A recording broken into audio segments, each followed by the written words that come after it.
Well, I love your story. Thank you so much for taking a minute out today. I Oh, appreciate it. thanks for having me. Yeah, absolutely. So before we get into your work, your book, and what you're doing, I want to know this. 6 years ago, this pandemic threw a monkey wrench in everything, changed our lives. How Right. did you get through that era, and how has it changed the way that you do work and approach things today? Oh, wow. Oddly enough, of course it affected me. I don't mean to sound like it didn't, but I wasn't one of those people that went down the rabbit hole. Um, the thing I missed the most was not going out to dinner because I can't cook. Um, but it was painful watching others who it affected immensely and watching businesses go out of business, watching people struggle with their health and the fear that it instilled in some people. It was painful for me, but not on a personal level, an Yeah. individual level. Yeah. I Yeah. hear that resoundingly from people. It was a time of recalibration. There was a lot of things that people did. It doesn't take away from the woe, but I think it was more of just what was going on around us at the Yeah. time. So let's get into exactly before we peel back the layers of your beginnings as an athlete and how you evolved to this point. I want to start with this. I'm going to put you in front of a bunch of 12-year-olds at career day, and they want to get a handle on who you are and what you're doing now, and maybe a little bit of leading up to right now. How Okay. would you explain what you do for a living right now to a bunch of 12-year-olds at career day? Oh, wow. Well, it's such a mixed bag because I don't have a full-time job. Yet I'm responsible for several things. I have a nonprofit foundation that helps at-risk teens around the tri-state area. I have my artwork, which I'm not forced to produce, but I like to. I'm writing a third book. I don't know what it is just yet, but I sit down every day and think about that. So I'm very, very busy, but not with a set schedule. So you've obviously been very successful in sport and in business. And I want to know when you were that age at 12 years old at career day, what was your dream? What did you want to ultimately do with your life? Play quarterback for the Miami Dolphins. Okay. Okay. Yeah. So talk to me a little bit about your beginnings. Tell me where were you born and raised and what were the beginnings of this dream of becoming a professional quarterback?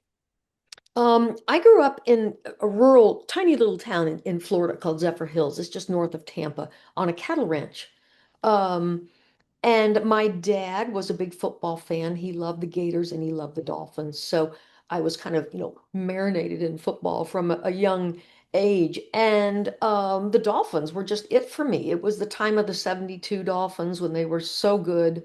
Um, and Florida just, they didn't have the Bucks or the Jags or anything like that. So it was all about the Dolphins. And I played with the neighborhood kids all the time, every sport you could imagine, but football I gravitated to for some reason. And I was good. I was better than the boys. And when it came time to play organized football, I wasn't allowed because I was a girl. Excuse me. But it was I ended up pursuing my second love, which was art. And then that's when I moved to New York City. And then this football team falls in my lap, a tackle football team in my dream, from the world of no to the world of yes. It was a fun, it was a struggle, but it was a fun ride. So that 1972 team was the one that went undefeated, correct? Yeah, that's the ones. That if they would have pulled that season off, it would have been the greatest season ever. Uh, uh, yeah, they did pull it off. You mean the undefeated Yeah, season? the undefeated. Were they but didn't they lose? Did they lose? No, beat the Okay. Washington Redskins 14-7 in the Super Bowl to Okay. complete. Yeah, Why the was I only thinking team ever that's done that. I thought they lost one game. Okay. That's maybe my Jeopardy trivia got mingled up, but they did make it all the way through. So They that sure was did. the Yeah, greatest season ever. ever. Did Yeah. you ever make the pilgrimage down and see a game in Miami? I did. I did Okay. several times. Yeah, and I to this day I support the Dolphins. I like the Giants too because I'm in New York City. But yeah, I did go to some Dolphin games. So that Tyreek Hill thing's weird. What's your perception on how all that transpired? Wow. He's so darn good, and Yeah. I hate to even think that he's kind of a creep of a person, but Yep. maybe he is. I don't know. So he had a football camp in Kansas City, and my son's on the spectrum, and he was at the time probably 13 or 14 years old. And I put my name on there, and it was a giveaway in a grocery store, and I put my name down. And I think it was Alex Smith one year that he went to. Oh, And yeah. the next year, they couldn't get enough people to do Tyreek Hill. So they said, hey, if you want to come in, registration, there's still openings. We went there, and he was so good with the kids. And Was I he? knew all the stories. I knew it. Yeah. And I went up to one of the guys that was running the camp, and I said, he's really good with the kids. And Yeah. my son has no fear, so he was going up and saying, "Hey, can I throw you the ball, or can you throw me the ball?" And he was just so Oh, nice. But on off the field, it's like all of these things just keep yeah. mounting, and they're thinking about bringing him back to Kansas City. And my son Miles, he's older now, and he's like, "What do you think?" And I'm like, "It's just a distraction." I think Yeah. sometimes players just create too much clout that takes away from the real goal. I think it's hard sometimes for them to shut their mouths. They're superstars and they think they can do and say anything, and it just makes it worse for them. So shut up and play ball. That's it. That's it. I mean, that's kind of what happens when you get older. You realize the less you say, the Yeah, safer you're going to be. true. You know? So let me ask you this. What were your real beginnings in playing sports? Kind of how did you evolve to this point where you got to New York, you got on a team, you were realizing your dream? How did this evolve? I guess just being neighborhood sports. I played with the boys. There were maybe another girl or two, but I was, I just played with the boys since I was 7, 8, 9. And I found out, hey, I'm good at this. I can outrun most of them. I can tackle harder, throw further. And so, I had a coach. He says, confidence is born of demonstrated ability. Well, I demonstrated all the time, and yet I was still told no. So, it was just kind of frustrating, but I never lost the love for any sport. I had a short run with pro golf, semi-pro golf. Um, I love to play golf. I played basketball and uh, volleyball in college, brief stints of that. I just always loved sports, but once I found out I couldn't make a living, I pursued my second love, which is art. So, do you think we're ever going to get to a more evolved point where we get rid of this whole gender thing, where we can just embrace sport? Like I've been watching the WNBA lately, and my son's Yeah. really into it, and it's been wonderful. There's huge crowds, and I mean, there's a professional softball league that I've heard that's open here in Kansas City. There's a lot of things that I feel can be a part of that evolutionary turn. So we don't talk about it anymore. Like after the Jackie Robinson thing, it took some decades. It's not something that's talked about all the Right. time. Do you Right. think that with women in sports, we're going to get to that point where we just stop talking about it? I do, but it won't be in my lifetime. Um, I mean, how long ago was Jackie Robinson? Oh my God, Yeah. decade, Yeah. decade.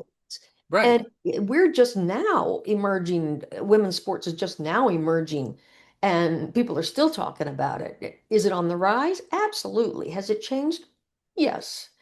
But to where no one talks about it, it's just a thing and there's equality everywhere? Not in my lifetime. Well, and unfortunately, in our current political environment, a lot of rights and things have been Oh, yeah. rescinded, and it's just really recessed. I never thought that we would get to this kind of antithesis of the progressive Yeah. policies that were really going in the right direction for a long Yeah. time. We've You gone know, retro. what's that? We've gone retro. Yeah, we've totally gone retro for sure. Have you seen that documentary on Apple about Sally Ride? Yes, I did see that. Yeah. Wasn't that amazing? And I'm a Gen Xer, so that was right square in my timeline. And Mm. I don't remember how hard she got ribbed and how hard it was. Yeah. I But don't either. but Yeah. it was amazing, and I didn't realize that she was supposed to be on that 86 Challenger flight. The one that blew up? Oh, I didn't She know that either. she I didn't gave her remember that. she gave her seat to Christy Oh, because she God, was I a don't teacher. remember that. Yeah, because the whole idea was that it wasn't just going to be this flight to space, it was going to be this learning moment. Because I remember I was in the eighth grade at the time, and we were all waiting for them to get up there, and then Yeah. Christy McAuliffe was going to do all of these like science lessons, and we were going to watch Oh, him float around in orbit. So that's why she gave up her seat for that. oh, I did not remember that. Yeah, Holy cow. yeah. Oof. That's crazy. But that movie was really eye-opening for me, and I thought a lot about, you know, women in sports and leagues and all of that, how much she did. And you would have thought since then we would have evolved to a more mightier place with all of that. But it No. it just hasn't happened. Yeah. So, how did you keep your spirits up? How did you remain hopeful, always going through that level of like masculine toxicity and all of those things that were coming your way? Um, Stubbornness, probably. Um, and really, I just wanted to play, I ignored, I didn't let everyone else's no become mine. And half the time, I didn't even know I was doing it. It's just, oh, you're going to tell me no, I can't walk through this door. So, well, there must be a window open somewhere. I'm not going to tell anyone. I'm just going to go check all the windows. So it was just, I've always been pretty shy. So I never really vehemently disagreed or had, shouting matches or that. I just silently found another way. Yeah. You Yeah. know, I was just listening to an audiobook about like the top moments in baseball. And they were talking about a league of their own when there was the female baseball players, the league that they had for a while. And I was wondering how that didn't get intermeshed because all of those players were just as good as the guys, like Yeah. if not better. Yeah. And I heard in there that the commissioner of baseball, when the war ended, made a rule that females couldn't play. I had no idea that was the case. I didn't So either. so let's say the NFL, there's a female player that's just they want to put her on the team. Is there a bylaw in the NFL that you know of that would prohibit that? Not that I know of, but I also don't know any woman who would do that to themselves. Yeah. Um, that's one sport that we need our own league, which we have, not to the NFL, height. Um, but I don't know if there's any law that states no. I just don't know anyone who's ever. If at my peak as an athlete, you couldn't pay me enough to get out there. They're huge. I mean, I'm like 5'8", a buck 30. There's no way. Yeah. Yet I can survive and do well, in the women's league. Yeah. Uh, but I don't know about any rule. Yeah, I was just curious. It just sparked my interest. I was wondering if there was a bylaw. So, who's been that inspiration? Who's been that heroic force for you in your life that's allowed you to succeed and become who you are today? I think the support of both of my parents. I mean, charity starts at home, right? And they never said no. Um, they were encouraging. Um, they found ways to support me. I mean, even with my art, I was very disappointed. I didn't when I went to Florida State University for my undergraduate, and I graduated and I played sports the whole time, and I didn't really know what I wanted to do. And I think it was my mom and my aunt that said, "Hey, this kid's really good at art. Have her send her portfolio to Pratt Institute." And that kind of it made me steer towards my second love, which was art, and hence a career, and hence moving to New York City sight unseen. I always like to say I didn't fall off the turnip truck. I was pushed. Uh, and I just never went back. I love it here. The city mesmerizes me then and now. It's incredible. So, what was the first piece of art that you made and showed somebody, and you got an approval and you got a favorable response on a visceral level that made you feel like, I want to keep doing this? Did you ever have a moment like that? Um, I started drawing cartoons when I was little. I had a comic strip called Sarge, and it was about a parrot. And I drew Sarge pretty good. And I gonna guess I was 8-ish. So, my parents really encouraged that. They thought, that was good. And then my mom got me in to take art lessons when I was maybe 10. And another friend of mine down the street, her name was Dior. She was very good at art too. So we would take all of our drawings, we set them up on our porch, and we had our own gallery and sold them for, like, I don't know, $1, 50 cents, whatever. Yeah. That was always fun. But I had a lot of support from my parents. How did those worlds, those hemispheres of being in art and being in sports, how did those two commingle and aid and enhance, and did they help each other? Were those two things that, I mean, being in one and the other, did it help each of those realms? Well, I did combine them because one of my art series is about it's called Physog. It's Faces and Expressions, and I do this whole series of the women in and the coaches in women's tackle football, and I take close-ups of their faces, their expressions, their sadness, joy, whatever. Um, so it does cross over there, which was easy for me because, I love both. So it was an easy crossover. But I think in the art world, you don't have quite the, what's the word, misogyny that Yeah. you have in the sports world. It's a very male-dominated thing, sports. And that's changing a little bit. But, my team got a lot of criticism and we got made fun of. We got the short end of the stick most of the time. There were no sponsors. We had coaches that were not nice. So it was an extreme because I moved from all of that into the art world, which, it's there, but not like in sports. Not like in sports. So Yeah. I felt very comfortable navigating the art world, whereas in sports it was always like beating my head on a wall. Yeah. It was rough. What was the greatest game that you ever played in? What was the most exhilarating, energy-wise, the whole thing that you look back on and it was seminal for you? Well, that I played in, see, I only played for 5 years and I was one of several quarterbacks, but I played in the national championship in 2002. And we had lost a teammate at the beginning of the season, so we dedicated this whole season to Sharon. And it was pretty. I don't know. It was very pivotal because um, we went undefeated and we ended up winning the national title.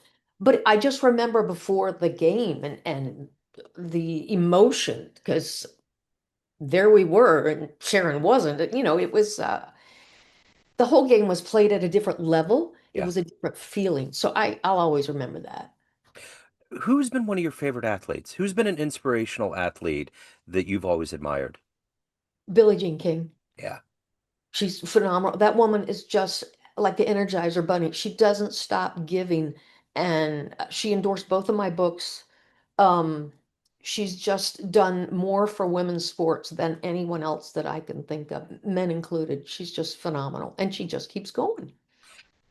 There was a documentary on her. She is amazing. Her level of energy, she is an absolute force. Yeah. And, and she's just doing everything for the right reasons, but Yeah. and it was interesting. I think they were profiling that game that she played against that billionaire. Wasn't it that big Oh, exhibition? yeah. I can see him, but I can't Yeah. say. Yeah, Yeah. I can't remember, but I remember how big that was and how magnanimous that was. What a big step that was. Huge. Yeah. Yeah. Uh, and I was young. I don't remember, maybe 12 or something. I remember I hated that guy. Oh, I almost had it. I hated that guy. And I remember standing in front of the TV just like cheering, cheering, cheering for Billie Jean. It was so amazing when she won. He was totally obnoxious. Like there was Oh, yes. nothing about him that was okay. I mean, he Yeah, wasn't gracious. He was just he was terrible. he was. Yeah, he Yeah. deserved to lose. Yeah. So let me ask you this. What is the energy for you consistently, not only throughout your career up to this point, but right now? What gets you up every day to do this work at a high level? I love my life. I love life. I love my life that I have incredible friends. I have a beautiful family. I think what gets me sometimes It sounds ridiculous. I can't wait to go to bed at night so I can get up and start the next morning. Yeah. Um, I'm fortunate enough to have many passions, art, football, birds, collections.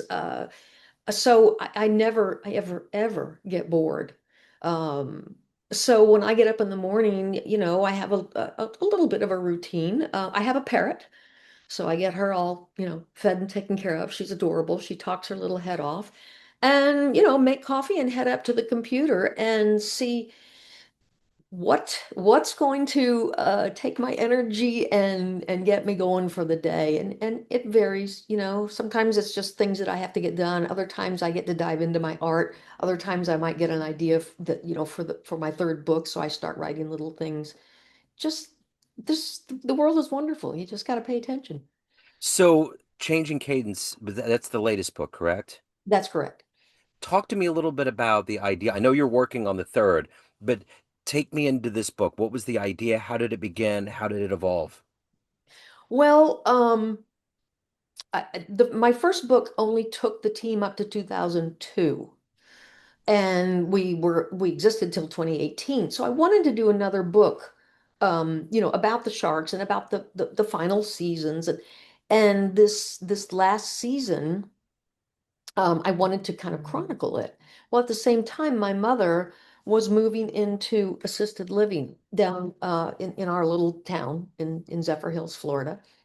And she grew up there. I grew up there. So, at the same time, it's only natural her friends were moving in as well. So it was like seventh grade all over again for Yeah. them. And they knew me since I was born. So when I said, hey, this is the last year for the Sharks, they decided they were going to follow a little bit more closely. And so I thought, well, why not, excuse me, why not do a crossover? You're going to chronicle the team who are hilarious. And then maybe you could mix in this following of these octogenarians down in Florida. And the book is, it's a novel. It's based on a true story, but it's um, the characters, some are composite, some are made up, but overall, it really captures, I think, these beautiful people in the assisted living, and then my beautiful team. And the story, Walt Disney couldn't have made up this story, and it's true. I mean, we went through the season with the most wonderful things happening, falling into place. We won the national title. I mean, it's a storybook. It's a storybook, and it happened. That's wonderful. So, let me ask you this. If you had a dream tonight and you ran into the 18-year-old version of you and you walked into a room and there was a film projector and you click play and a 60-second highlight reel of your life came up on the wall, would that young version of you believe that it all turned out this way? Wow, you ask great questions. Thank you. You know, um, no, I don't think I'd be surprised. Um, I didn't know my aspirations were as big as they were at that age, and yet I was doing them. I was paving the way. Yeah. But no, I did not know. But no, I don't think it would surprise me. What would be the highlight of that highlight reel? What are you the happiest, the proudest of?